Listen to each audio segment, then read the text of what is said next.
চৌদ্দ শ্রেণী, আমাদের জন্য কেউ নাই।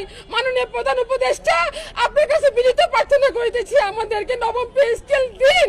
অনেকে বেতন শেষ ধাপে চলে গেছে, তাদের বেতন বাড়ছে না, তাদের ইনক্রিমেন্টও হচ্ছে না, তারা দুঃখের কথা কারো কাছে শেয়ার করতে পারছে না।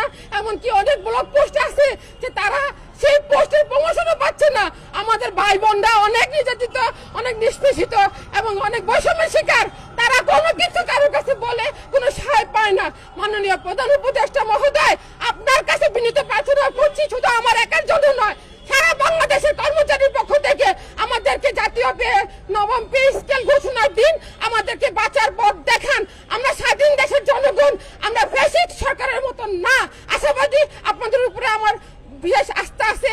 নবম পে স্কেল বাস্তবায়ন করুন, আমাদেরকে বাঁচার তৌফিক দান করুন, এই বলে আমার বক্তব্য শেষ করছি। ধন্যবাদ সবাইকে।